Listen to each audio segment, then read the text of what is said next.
Bien, entonces vamos a tratar de hacer un ejercicio parecido al 7, tomando algunos datos para que dé más o menos lo mismo, ¿no? Es decir, lo que dice acá. Estuve viendo aproximadamente cómo debería ser esta mezcla de números que aparece acá. Algunas cosas sirven, otras no. Pero lo que voy a dar es un problema típico parecido a lo que trata de pensar acá. Vamos a, eh, vamos a plantear esto, miren. El asunto es así. Nosotros tenemos un circuito RLC, donde tenemos los datos del generador, que en este caso van a ser 150 volt y 60 Hz de frecuencia. Tenemos el capacitor, el inductor y el resistor. Entre el capacitor y el inductor ponemos un voltímetro de corriente alterna. Lo que mide el voltímetro de corriente alterna es la tensión eficaz entre los dos extremos. Es decir, lo que va a medir es la tensión eficaz en la reactancia serie, digamos, entre el capacitor y el inductor. ¿Está bien?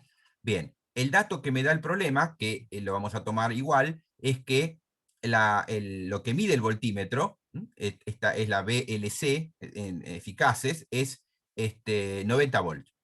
¿Está bien? Bien. Tenemos un dato que es que el inductor vale 0,1 Henry. Tenemos el dato de la frecuencia que son 60 Hz, por lo tanto, entonces la omega es 2pi por F. Eso, si hago la cuentita, va a dar 377 segundos a la menos 1. Y como tengo el dato del inductor, podemos calcular la reactancia del inductor como omega por L, haciendo este producto, me da 37,3 ohm. Ahí tenemos un conjunto de datos. Ahora, para poder resolver el problema, porque el problema nos pide cuánto es la caída de tensión sobre cada uno de los tres elementos. O sea, cuánto vale B sobre el capacitor, cuánto vale B sobre el inductor y cuánto vale B sobre la resistencia. ¿Está bien? Bueno, entonces, para hallar la B sobre la resistencia no hay problema, eso lo podemos hacer, porque en principio hay una cosa acá. Acá me dicen 90 volt, pero nosotros no sabemos si la reactancia compuesta del capacitor y el inductor es positiva o negativa. Es decir, sabemos que hay una caída de 90 volt entre los dos, pero no sabemos si el circuito es capacitivo o inductivo. Eso no lo dice el problema. Si lo dijera, por ejemplo, les podrían decir, sabiendo que, no sé, la corriente adelanta respecto de la tensión, en ese caso sabemos que es capacitivo. Si le dijeran que la corriente atrasa respecto de la tensión, sabemos que es inductivo. ¿Está bien? O sea, con eso sabríamos cuál de los dos, cuál de las dos reactancias tiene mayor módulo. ¿Está bien? Pero acá no es un dato eso. A propósito lo dejamos así, supongamos que no es un dato, no sabemos si el circuito es inductivo o capacitivo. Bien, entonces, para calcular la caída de tensión sobre la resistencia no hay problema, porque yo aplico la ley de Kirchhoff generalizada, es decir, la tensión en el generador vectorialmente tiene que ser la suma de la tensión en esta reactancia compuesta más la tensión en la resistencia. O sea, que por Pitágoras, digamos, el BR al cuadrado, estos son todos valores eficaces, porque acá me trabajan todo con valores eficaces. Entonces, BR al cuadrado más BLC al cuadrado, el BLC es lo que me dan, tiene que ser igual a la B del generador al cuadrado. ¿Está bien? Bueno, entonces de ahí despejo la caída de tensión en la resistencia, ¿no? El BR al cuadrado va a ser la del generador, que es 150 al cuadrado, menos los 90 que mide el voltímetro sobre la reactancia compuesta por el capacitor y el inductor. Eso me da esto, bueno, saco la raíz cuadrada y me da que la caída de tensión en la resistencia son 120 volts. ¿Está bien? Es decir, eso lo tenemos resuelto, ¿sí? Esa parte está. Bien, ahora, eh, la, una vez que tengo eso, me tienen que dar, necesito de alguna manera poder calcular la corriente eficaz. Entonces, tendrían que dar algún dato más. Yo voy a suponer que me están dando el dato, a ver, supongamos que me están dando el dato de la resistencia. ¿Está bien? Supongamos que conozco cuánto vale la resistencia, ¿sí? Entonces, hasta ahí está la primera pregunta, digamos, la caída de tensión en la resistencia la puedo calcular con los datos que tengo. Simplemente con saber cuánto es la tensión en el generador y cuánto es la tensión que mide el voltímetro. Ahora el tema es que para poder seguir calculando cosas, necesito calcular la corriente eficaz. Y para eso necesito conocer alguno de las impedancias de los tres elementos. ¿Está bien? Pero además, fíjense que yo no conozco BL y no conozco BC. Eso es parte de lo que hay que calcular. Entonces voy a suponer que conozco la resistencia. Y voy a dar un dato, que es este dato que puse acá, que es para que me dé lo mismo que dice la guía. ¿Está bien? Voy a suponer que la resistencia vale 18,65 ohm. ¿Está bien? Supongamos que es un dato que lo da el problema. ¿Sí? Bueno, una vez que tengo la resistencia, entonces, puedo calcular la corriente eficaz como el cociente entre la caída de tensión y la resistencia. O sea, 120 volt dividido 18,65 ohm. ¿Está bien? Esa, hago la cuenta, eso me da 6,4343 amperes. Eso es la corriente eficaz en el circuito. Muy bien. Entonces ahora vengo y calculo la caída de tensión en el inductor, porque si yo tengo cuánto vale la reactancia en L, tengo la corriente eficaz, puedo decir que la caída de tensión es la reactancia por la corriente eficaz. La reactancia era 37,3 ohm, la corriente eficaz es esto que está acá, la cuenta esta de 240, este número justamente lo puse para que me dé lo que dice la guía, ¿está bien? Es decir, esto da 240 volt, la caída de tensión en el inductor. Bien, ahora bien, lo que nos falta es saber cuál es la caída de tensión en el capacitor, pero cuidado, porque ¿qué es lo que pasa acá? ¿Qué es lo que sabemos? Sabemos que la caída de tensión, digamos, la reactancia compuesta, el módulo de toda esta reactancia compuesta, entre el capacitor y el inductor, ¿cómo se expresa?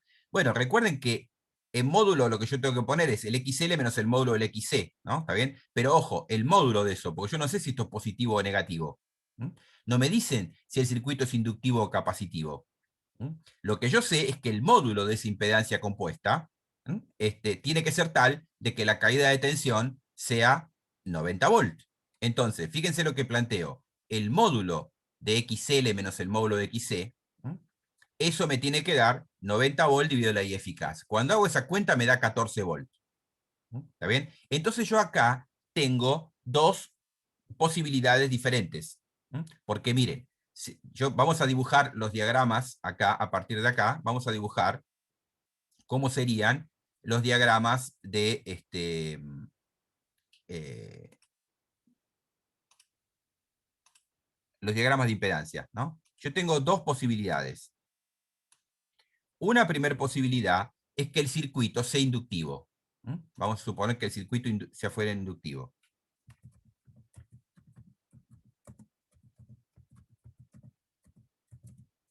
Bueno, en ese caso, entonces, ¿qué va a pasar? La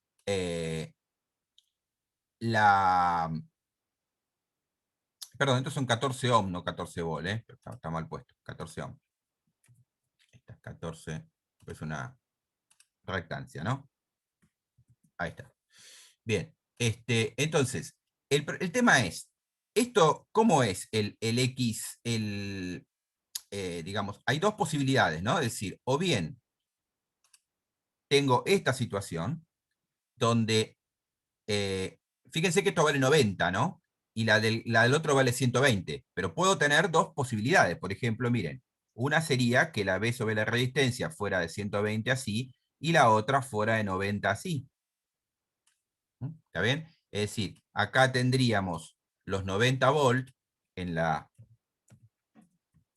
de caída en la parte reactiva y los 120 volt que tenemos en la resistencia. ¿Sí? ¿Está bien? Esta sería una posibilidad. La otra posibilidad sería como esto, pero al revés, o sea, capacitivo. Vamos a copiar todo esto. Y vamos a modificar. Ahora vamos a eliminar esto. Más que eliminarlo, lo que voy a hacer es darlo vuelta. Y ahora esto va así. Eso sería el circuito capacitivo.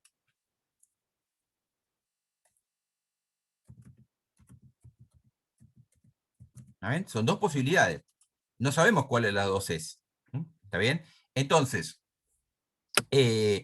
bueno, ahora, el tema es que las posibilidades son digamos, entonces, o bien la reactancia dominante es la del inductor, o bien la reactancia dominante es la del capacitor. Recuerden que en este caso, el circuito inductivo, el módulo, vamos a ponerlo en negro esto, el módulo de, bueno, directamente podemos poner XL, porque la L siempre es positiva. El módulo de XL, en este caso, XL es mayor que el módulo de la reactancia del capacitor.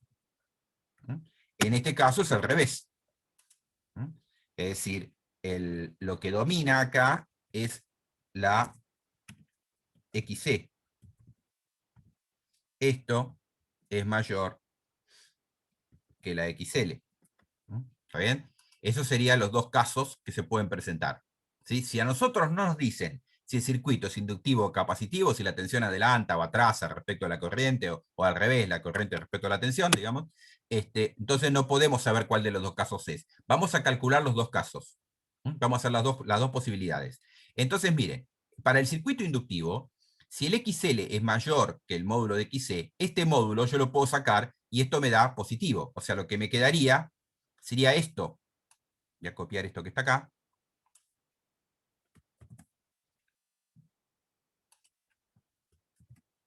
Esto me tiene que dar 14 ohm, lo que tengo acá.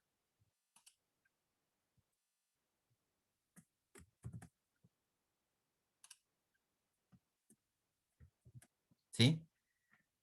Ese sería, perdón, esto lo puse mal. Acá están los 14 ohm. Ahí está. Eso es lo que debería dar de este caso. Y en cambio, en el otro caso, quiere decir que esto es negativo, porque el módulo de XC es mayor que, o sea que en realidad esta diferencia me tendría que dar menos 14 ohm. O sea, voy a copiarlo acá al lado.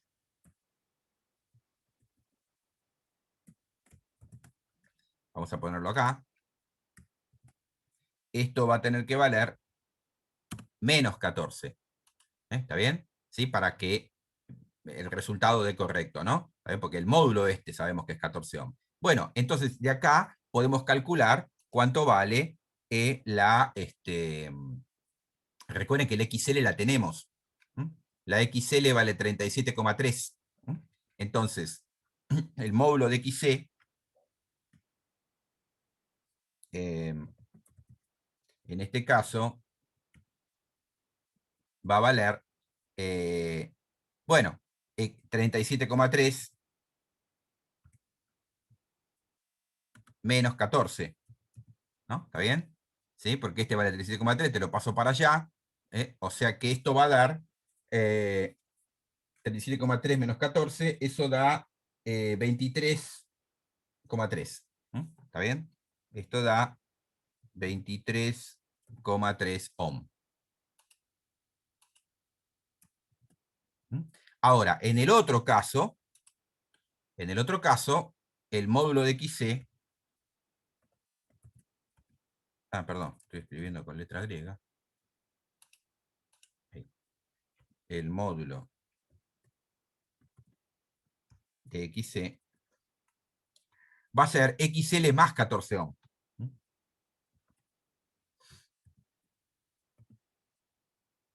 Bueno, voy a poner acá 37,3 más 14. ¿Está bien? Y esto da 51,3 ohm. O sea, que hay dos soluciones, ¿no? Dependiendo. Si el circuito es inductivo, entonces la reactancia del capacitor es de 23,3 ohm, y si el circuito es capacitivo, la reactancia es de 51,3 ohm. ¿Está bien?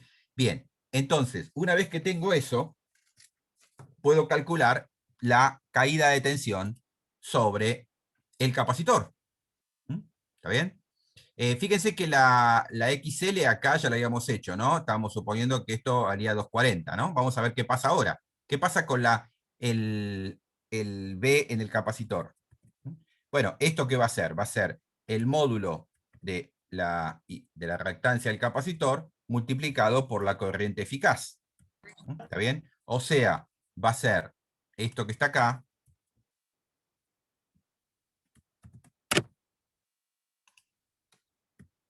multiplicado por la corriente eficaz que le habíamos calculado, que era esto que estaba acá, 6,4343 amperes.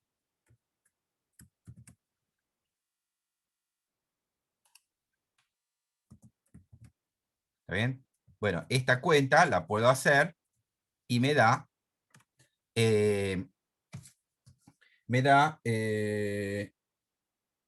150 voltios. ¿Está bien? Sí, 150 voltios.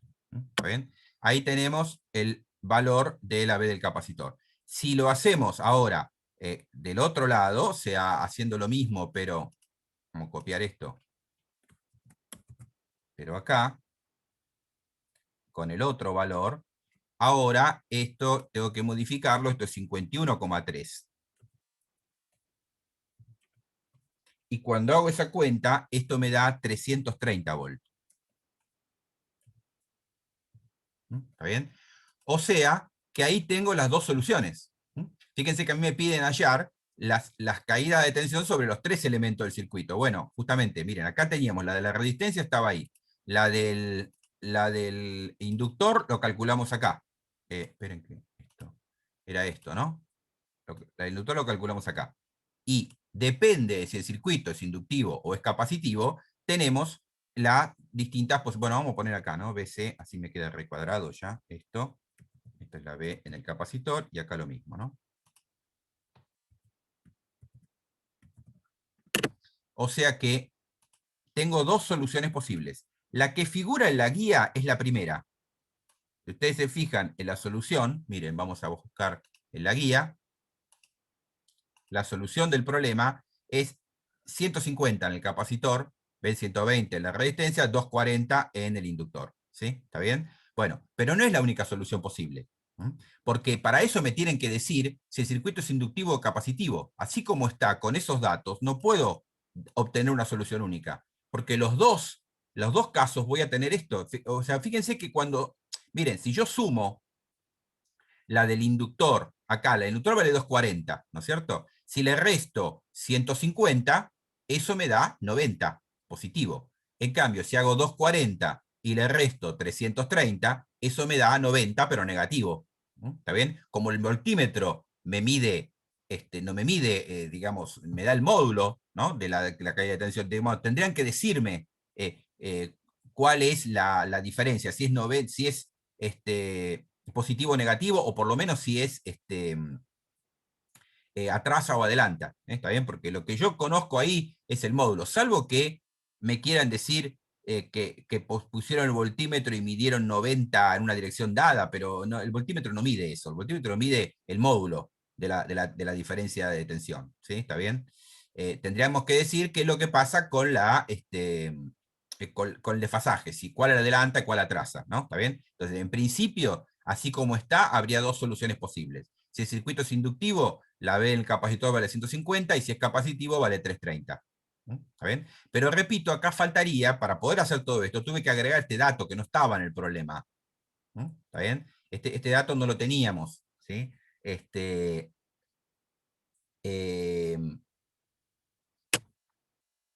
a ver si por ahí, estaba pensando a ver si podíamos lograr, eh, no podíamos, porque si no tenemos las tensiones, no tenemos las corrientes eficaces, no hay manera, no. O sea que me tienen que dar el dato de la resistencia o algún dato equivalente que me permita calcular la corriente eficaz en el circuito, si no, no puedo resolverlo. ¿Sí? ¿Está bien? ¿Se entiende? Hay varios problemas que suelen aparecer en parciales o en finales, en donde justamente toman un voltímetro y le ponen el voltímetro en la parte inductiva. ¿Está bien? Y ustedes tienen que calcular, bueno, varios elementos del circuito. ¿Está bien? Bueno, y fíjense que después, en el siguiente punto del problema, dice el valor de la frecuencia que debería tener el generador para que el circuito entre en resonancia. Bueno, entonces, ¿qué es lo que tiene que pasar, digamos, para que entre en resonancia? Para que entre en resonancia, se me tiene que anular la reactancia. ¿Está bien? Tiene que ser solamente resistiva. O sea que bueno,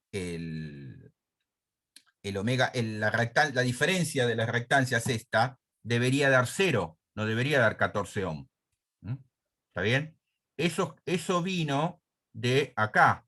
Eh, a ver, estaba pensando, bueno, no, hay que calcularla, hay que buscar la frecuencia de resonancia, ¿no? Es decir, recuerden que la frecuencia de resonancia, bueno, la omega 0, vamos a poner así, la omega 0 de resonancia es 1 sobre la raíz, vamos a poner así, 1 sobre, bueno, voy a poner SQRT para que, de raíz cuadrada, ¿no? De L por C. ¿Está bien? Bueno, entonces, para eso, lo que tengo que hacer es primero ver cuánto vale la L y la C, ¿no? Tendríamos que hallar cuánto vale L y cuánto vale C. Bueno, pero eso lo podemos hacer ahora porque yo sé cuánto vale la XL y cuánto vale la XC. O sea, en este caso, acá lo tenemos, ¿no? La XL sabemos cuánto vale. ¿No? ¿Saben qué es esto que está acá? ¿Dónde estaba? Acá. Eh, acá arriba, ¿no? Bueno, la L sabemos cuánto vale. Falta calcular C, ¿no? Entonces, bueno, para calcular C, digamos, en el caso, vamos a ponerlo los dos casos, ¿no? En el caso inductivo,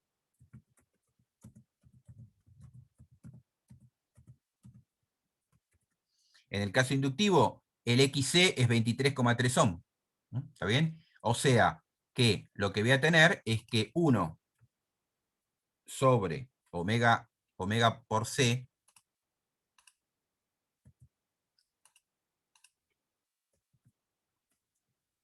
es igual a 23,3.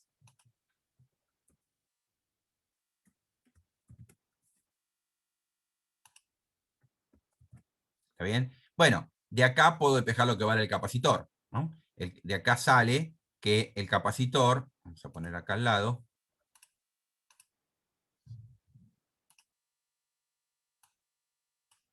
de acá sale lo que vale el capacitor, ¿no? El capacitor tiene que ser entonces 1 sobre 23,3 por omega. O sea, omega, recuerden que es esto que está acá, donde estaba, acá arriba. ¿No? ¿Está bien? O sea, que lo que tengo que hacer es la siguiente cuenta. Vamos a hacer 23,3 por 377 y vamos a calcular la inversa. Y eso me da, bueno, eso da 0,11, o mejor, 114 microfaradios, más o menos. Sí, 114 microfaradios. ¿Está bien? Ahí tendríamos el valor de C. Esto da 114 microfaradios. ¿Está bien? Bien, eso es el capacitor, ¿no? Entonces, con eso calculo la frecuencia de resonancia. ¿Está bien? Ahora, entonces, la frecuencia de resonancia, que es lo que me está pidiendo, el omega 0, vamos a copiar acá.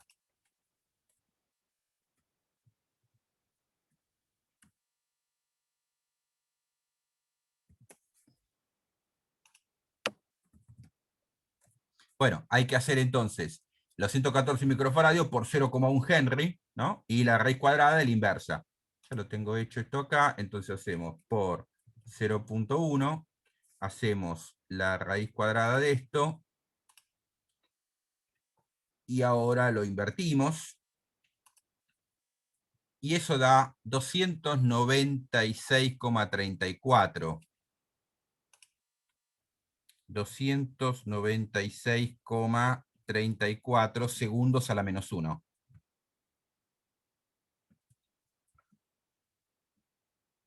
Bueno, fíjense que la frecuencia de resonancia me da 296, mientras que yo estoy trabajando con una frecuencia de 60, estoy trabajando con bajas frecuencias. A ver, perdón, esto me da... a ver.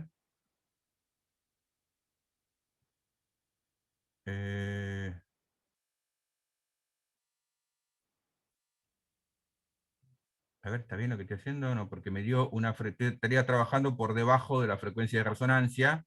Estaría trabajando con un circuito capacitivo, no inductivo acá. Esperen, a ver, hay algo que está mal. Hay algo que digo, no puede ser que valga esto, porque si la frecuencia es 60 Hz, eh, la frecuencia era esta.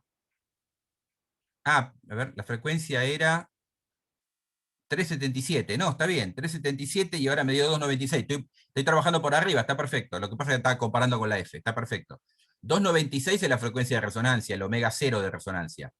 Que si uno quiere, esto sería 2pi por F, ¿no es cierto? O sea que para hacerlo F hay que calcular, para hacer la F0 hay que calcular, hay que dividir por 2pi esta cantidad. ¿Está bien? Esto da más o menos 47, aproximadamente unos 47 Hz. ¿No? ¿Está bien? La frecuencia de resonancia sería 47 Hz y yo estoy trabajando a una frecuencia de, ¿dónde estaba? Acá, de 60 Hz. ¿No? Está bien, estoy por encima de la frecuencia de resonancia. Pues la frecuencia de resonancia sería 47 y estoy trabajando a 60. Está bien, este circuito es inductivo. Entonces, ahí tengo lo que, bueno, la pregunta que hace el problema en este caso, la pregunta que hace el problema es el valor de la frecuencia F0 que voy a tener el generador para que el circuito esté de resonancia. Bueno, sería eso que está ahí. ¿No? Acá está. Bueno, acá le da 101 Hz. No sé por qué le da 101 Hz. Eh, porque la frecuencia de resonancia, eso no me da. No sé por qué. Hay que ver que estos datos son cualquier cosa, ¿no? Pero, a ver. Porque la frecuencia de resonancia con este valor del capacitor, hago la cuenta y me da 47, no me da 101 Hz, como dice ahí. ¿No? A lo mejor capaz que eso es el, el otro ejemplo, ¿no? Habría que ver qué pasa en el caso capacitivo. ¿No? ¿Está bien? Vamos a hacerlo.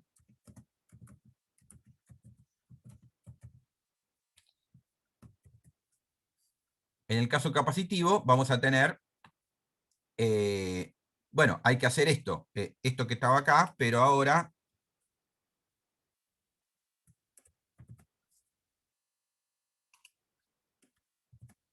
esto en vez de ser 23,3 es 51,3. ¿Está bien? Entonces, de acá vamos a calcular cuánto tiene que variar la capacidad en este caso.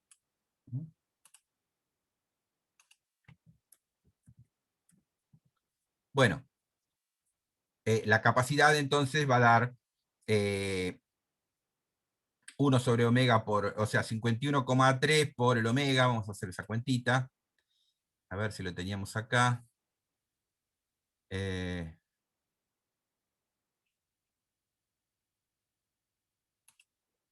acá, 51,3 por 377. Esto nos da esta cantidad, 19.000 y pico. Si hago la raíz cuadrada, a ver, no, perdón, ahora lo tengo que invertir. Eh, tengo que hacer la inversa, correcto. Tengo que hacer la inversa. Y esto me da, bueno, en este caso me da 51,7 microfaradios. A ver. Sí, 51,7. Ven, es más chico el capacitor, ¿no? ¿Está bien? 51,7 microfaradios.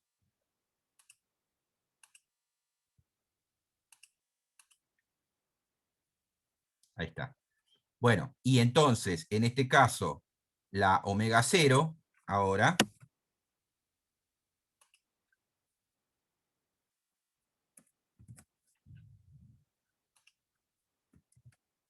bueno, en ese caso tengo que hacer 1 sobre la raíz del EC, o sea, tengo que hacer esta cuentita que estoy acá por 0,1, sacar la raíz cuadrada de esto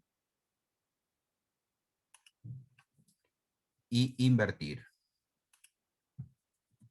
y eso me da 439,77. 439,77 segundos a la -1. Y entonces la frecuencia de resonancia en este caso hay que hacer esto dividido 2pi.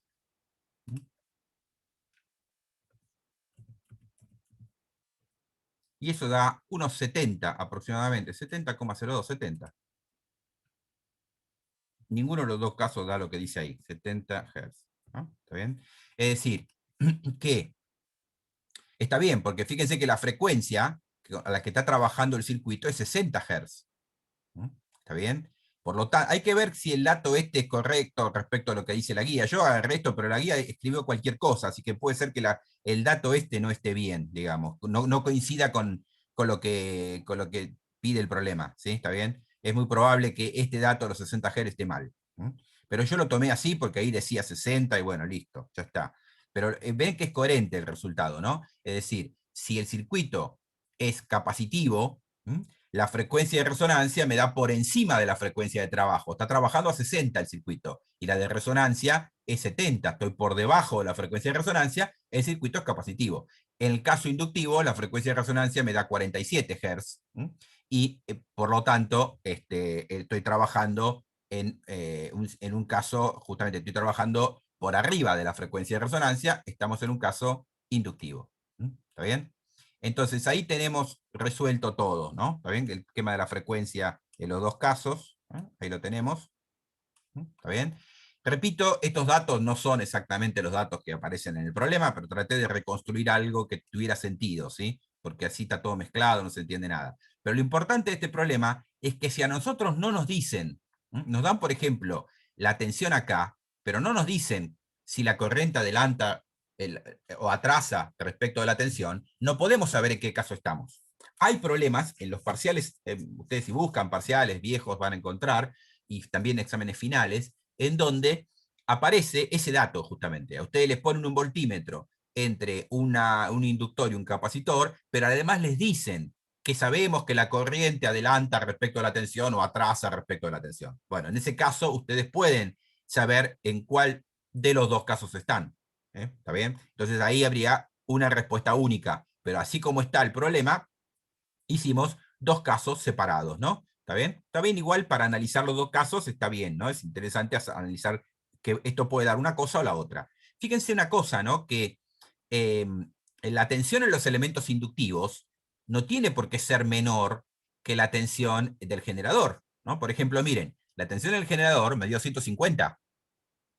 Ahora bien, eh, la del resistor sí, pero en el inductivo yo sé que la suma de los dos, me tiene que dar 90. Eso está bien. Ahora, el tema es que esos 90 pueden ser para arriba o para abajo. Entonces, fíjense que en el caso eh, del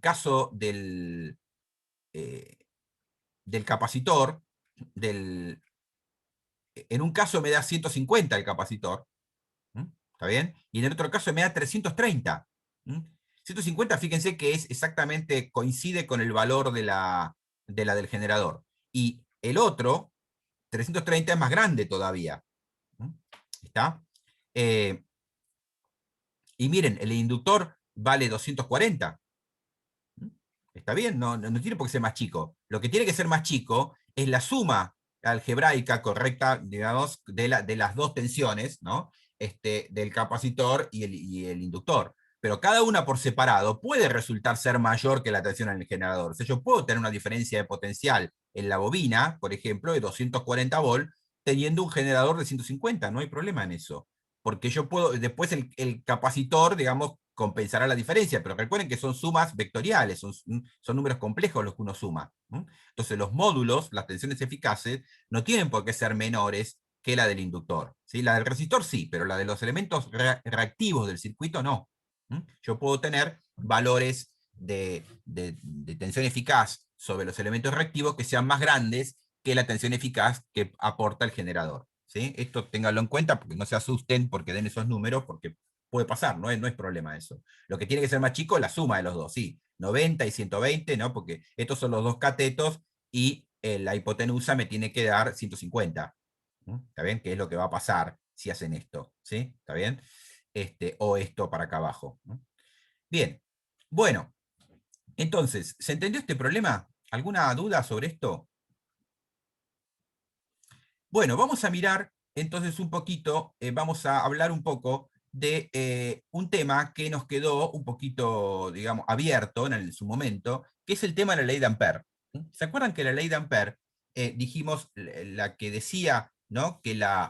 Em, el campo magnético, ¿no es cierto?, en una región del espacio era igual, digamos, la circulación del campo magnético sobre una curva, era igual a la corriente concatenada por la curva.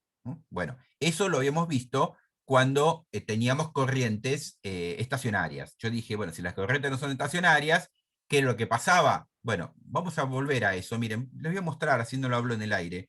Vamos a mostrar, volver al aula y vamos a abrir el apunte ese que teníamos ahí, donde estaba todo esto.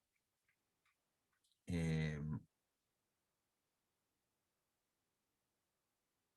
Acá.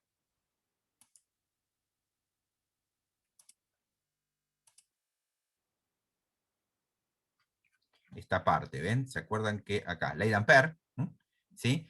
El vector J, la idea era que las corrientes eran estacionarias, entonces el vector J tenía flujo nulo sobre una superficie cerrada, ¿sí? Ahora, de acá partíamos, porque con esto uno demostraba que la corriente concatenada por una curva no dependía de cuál era la superficie que se apoyaba sobre la curva, sino que importaba solamente cuál era la curva, nada más. ¿Está bien? Para calcular la corriente concatenada. Y eso es lo que nos permitía definir después la corriente concatenada, digamos, se calculaba así, pero dependía solo del circuito, y eso me permitía después plantear la ley de Ampère, que me decía que la corriente en la circulación sobre la curva del campo magnético era mu cero por la corriente concatenada por la curva. Dijimos que si las corrientes no eran estacionarias, esto no se puede plantear así, porque en ese caso la corriente concatenada me dependería de cuál es la superficie sobre la que se apoya. ¿Está bien? Es decir, yo uso diferentes superficies y me va a dar distinto valor esto. Si la, si la, si la integral esta no es cero.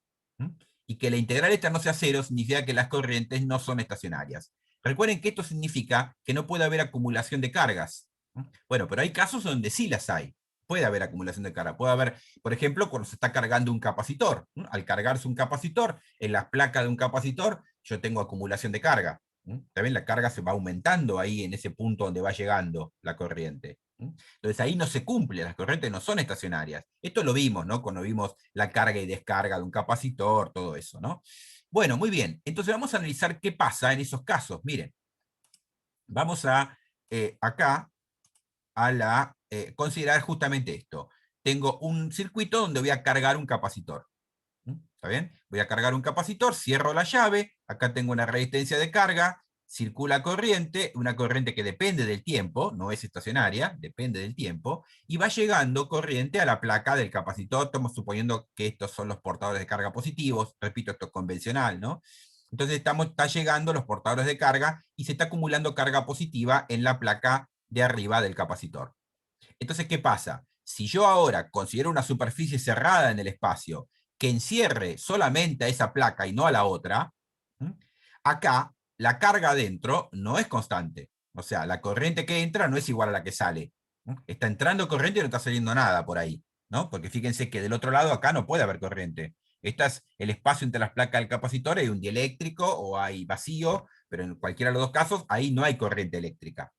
Entonces ahí está entrando una cantidad de corriente y no está saliendo nada. Por lo tanto, ahí se está acumulando carga en el interior de la superficie. Muy bien, entonces, vamos a ver qué es lo que pasa con la carga.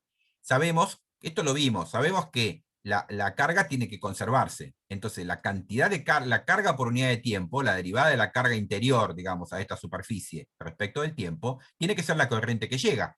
¿Está bien? La corriente que entra a esa superficie tiene que ser igual a la derivada de la carga respecto al tiempo. Esto es la continuidad. ¿De dónde sale la carga? Y sale de las corrientes que la traen, no es que se crea de la nada. Eso es la continuidad de la carga. Muy bien, por otro lado, ¿qué es lo que pasa con esto? ¿Cuál es la corriente? Esta es la corriente entrante, ¿está bien? Es la corriente entrante. Como es la corriente entrante, en realidad es el flujo del vector J, pero recuerden que N acá, N siempre es la normal exterior a la superficie. Como es la corriente entrante, tengo que ponerle un menos, porque para saber la corriente entrante tendría que tomar la normal hacia adentro. Por eso aparece este menos acá. Porque esta integral de flujo de J es la corriente que sale de la superficie cerrada. Si le pongo el menos adelante, es la corriente que entra, que es justamente lo que tengo acá, la corriente entrante. Muy bien. Q interior, ¿qué es? Es la carga libre encerrada dentro de la superficie, ¿no? Que es la que se va acumulando en la placa del capacitor. Ahora bien, ¿se acuerdan? Volvamos a electrostática, a la parte de dieléctricos. El campo D, el desplazamiento eléctrico, tenía un teorema de Gauss que me decía que la carga interior a la superficie cerrada era el flujo del vector D. Donde acá, recuerden que n es la normal exterior siempre, ¿eh? Siempre en todas estas cuentas que están acá, n es la normal exterior, por eso le puse el menos a esto para tener en cuenta que esta era la corriente entrante. Muy bien, ahora, si yo derivo respecto del tiempo, esta carga interior, que es lo que tengo acá en la continuidad de la carga, bueno, suponiendo que la superficie no se modifique, lo que tengo que derivar es lo que está dentro. O sea que lo que tengo que hacer es la derivada de el vector D del desplazamiento eléctrico respecto del tiempo. Esto será una derivada parcial en realidad, porque esto puede depender también de la posición, ¿sí? Pero no importa, hago la derivada respecto del tiempo en cada punto, ¿sí? Bien, ahora, por otro lado, acabamos de ver que esto era menos la integral de j escalar n diferencial s, ¿no? Por la continuidad. Entonces, miren, tengo estas dos cosas. O sea que si yo las junto, paso esto para el otro lado, fíjense que la integral es la misma. Es la integral sobre la misma superficie cerrada con la misma normal. Puedo agrupar todo y me quedaría la integral de j más la derivada de d respecto de t escalar n diferencial s igual a 0. Fíjense que esto es un vector, lo que está acá adentro es un vector cuyo flujo en una superficie cerrada vale siempre 0. Siempre. Acá no importa si la corriente es estacionaria o no. O sea, cuando las corrientes no son estacionarias, el flujo de J en una superficie cerrada no vale 0. Pero si yo a J le sumo la derivada parcial del vector de desplazamiento eléctrico respecto del tiempo, ese vector resultante sí tiene flujo nulo. Bueno, ese vector resultante, digamos, este J más derivada de respecto de t, al término este se le llama JD, vamos a llamar corriente de desplazamiento de Maxwell. Es como si fuera una corriente, es como una densidad de corriente en realidad, ¿no? Tiene la misma unidad que J, es como una densidad de corriente, ¿sí? No es una verdadera densidad de corriente, no son cargas en movimiento esas. Esa es la derivada respecto del tiempo del vector de desplazamiento. Entonces, lo que hay que hacer para cuando las corrientes no son estacionarias, para conservar el tema de la continuidad de la carga, para plantear el teorema de Ampère, es no poner el vector J, porque el vector J no cumple que el flujo en una superficie cerrada me dé 0, sino poner el vector J más la corriente de desplazamiento de Maxwell, que se llama esto. ¿Está bien? Y se obtiene la llamada ley de Ampère-Maxwell. Es decir, se obtiene que la integral sobre la curva cerrada del campo magnético es mu cero por no digamos, la corriente concatenada, sino la corriente, digamos, a la corriente verdadera de cargas habría que sumarle la corriente de desplazamiento de Maxwell, y eso es lo que, concatenado por la curva, es lo que tengo que calcular. Esta integral que está acá, en realidad, no depende de la superficie ahora. ¿Está bien? Esto va a dar lo mismo en cualquier superficie que se apoye sobre la curva C. ¿Está bien? ¿Por qué pasa esto? Porque justamente si yo lo calculo en una superficie cerrada, este vector tiene flujo nulo. Entonces, esa era la condición para demostrar que esto no depende. ¿Está bien? Es decir, vamos a poner acá, ¿no? La integral de la derecha solo depende del circuito C y no de la particular superficie.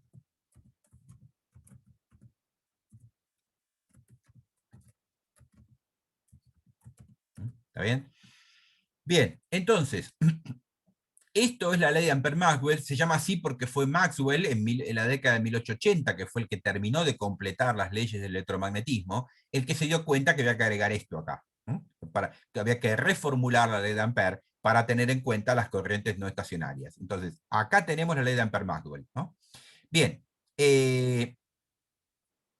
bueno, fíjense que esto me da lo que da la circulación del campo magnético. La circulación del campo magnético, ¿por qué puede producirse una circulación de campo magnético? Por dos efectos. O bien, porque hay una corriente eléctrica, ¿ven? Acá tenemos el J, o hay una corriente eléctrica, o bien, porque hay un campo eléctrico que depende del tiempo. Bueno, si el campo D depende del tiempo, el campo E también depende del tiempo, ¿no? También porque hay un campo eléctrico que depende del tiempo. ¿Está bien? Es decir, que el campo magnético tiene dos fuentes: las corrientes eléctricas, por un lado, y los campos eléctricos variables.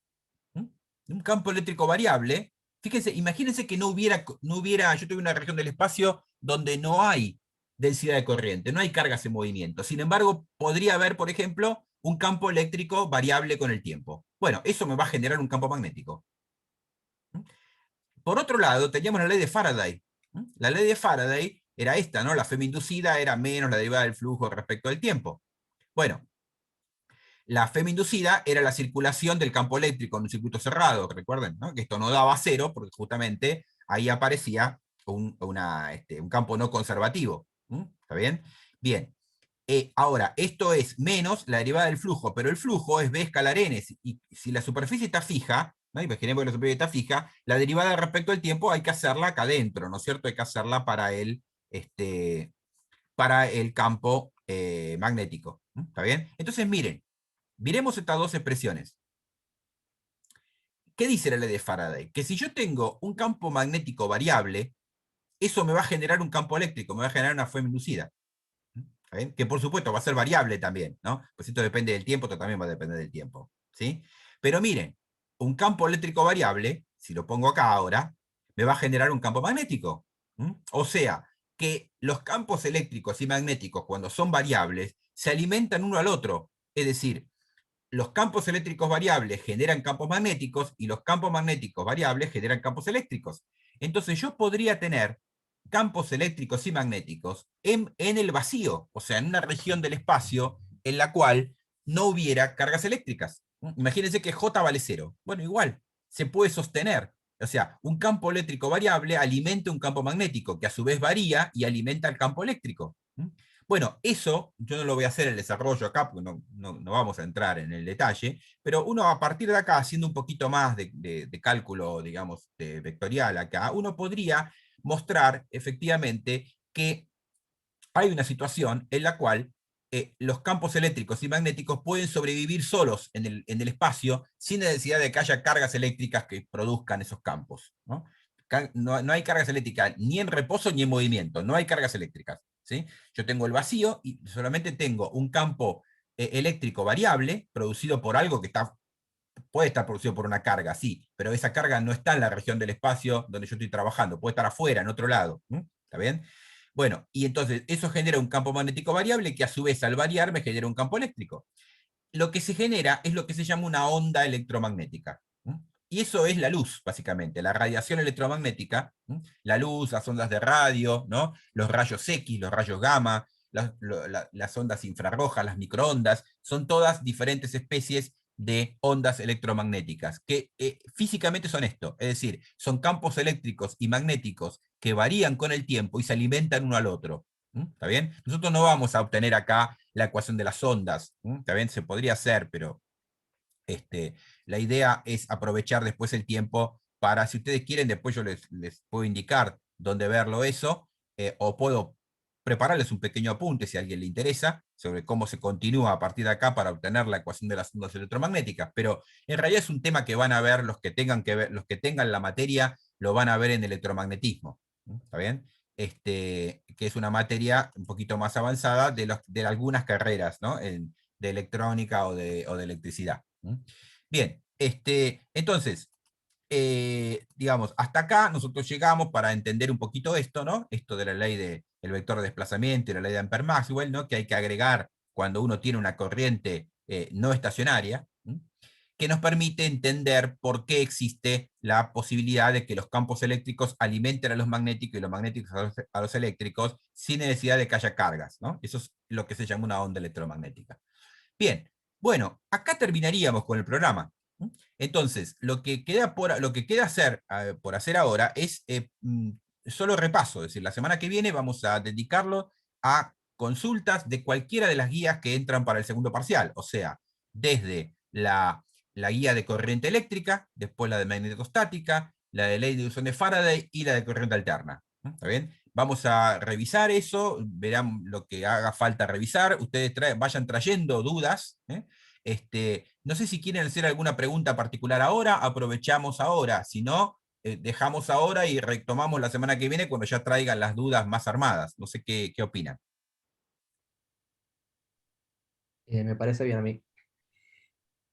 Si no tienen ninguna duda ahora, entonces lo que hacemos es, para la próxima clase,